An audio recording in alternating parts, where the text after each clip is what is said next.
Let's turn our attention to our personal finance segment. Harshvardhan Rungta is our guest today. And do we have a first caller? We have Amit Kumar who calls in from Mumbai. Hi, Amit. Hi. How are you? Good, good, good. Can you tell us your question? Yeah, I just want to I want to invest 5,000 rupees per month. Okay.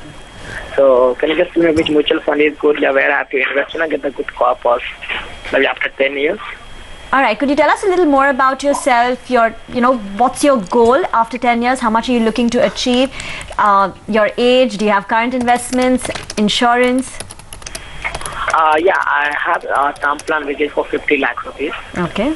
Okay, and I'm investing 2,000 rupees per month in HDFC top 200.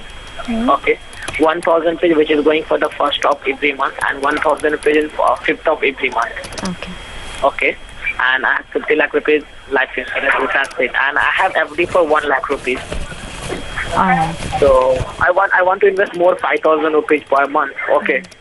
So I just want to know which mutual fund is good, yeah, where I can invest the amount. So after 10 years, I get the good corpus. Harsh? To create my wealth. Harsh, wealth creation is his objective. See, Amit, since you just want to create wealth and you do not have any obligation to meet after 10 years, we could certainly consider even a little aggressive. Age is to your side. You're just about 24 years of age. So you could consider investing this amount in a little more aggressive portfolio. You mentioned you have 2,000 going into HDFC top 200. So your total corpus of investable corpus is about 7,000 right now. I would recommend that you increase the HDFC top 200 by another 2,000 and make it 4,000 rupees, so which is more than 50% of your total investable corpus. The balance 3,000 rupees you can go into a mid and a small cap fund. You could choose an SBI emerging businesses fund. Now this is a little more aggressive in nature because it invests into a mid and a small cap companies. So but you will have to evaluate the performance of this fund at least once in a year. Another point, I see good amount of insurance awareness. I mean, at an early age, without any dependence, you have bought a term insurance policy. Now I would suggest that you take one step further and you also insure yourself with a personal accident policy. Now this is technically aimed to provide you financial assistance in case you are completely incapacitated due to an accident. So that's something that you could probably consider and include it in your portfolio at this age.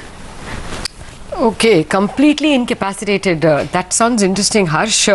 First of all, are the covers for this more expensive than life cover? And, what would it insure you from? What kind of illnesses come within it?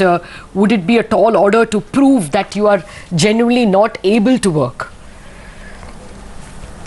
Not really, Lata. See, let me just take you back a little bit in terms of financial planning perspectives. When you do financial planning, you've taken a term insurance to basically protect your family in case of financial loss due to the death of the breadwinner. That is a situation living too short.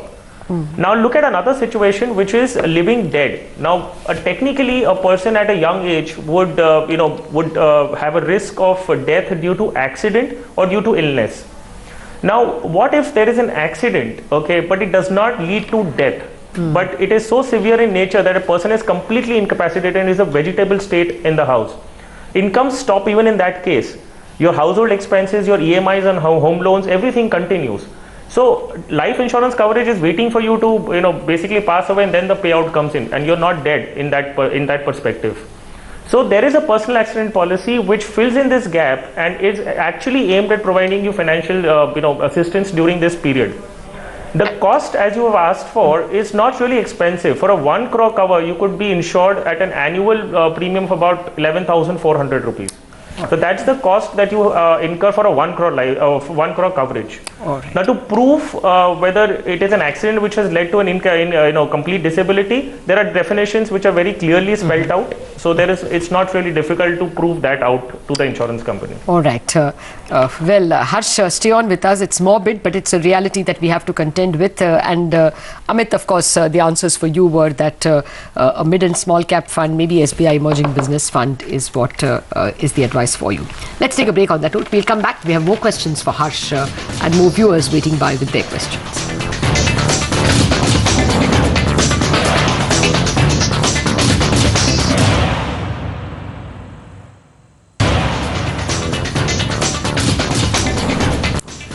Welcome back. There is still only minor movement in the stock markets in terms of range. 5333, we're just crawling this way and that without direction. But perhaps we are going to see something by the end of the week, as we prepare towards the weekend. Let's concentrate once again on the personal finance issues. We have a caller, Pratik Gupta, joining us from Indore, and of course Harsh is here to answer his questions. Go ahead, Pratik, your question. Ma'am, I want to, good morning. Yeah, please, go ahead.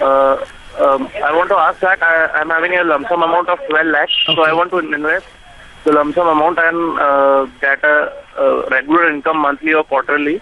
So how can I invest that? You want a regular quarterly income? Yeah. You don't want to just let it lie and get the money after several years. You want it to start earning money. Yeah, or on a quarterly or monthly basis, I want to get the return. All right, fine.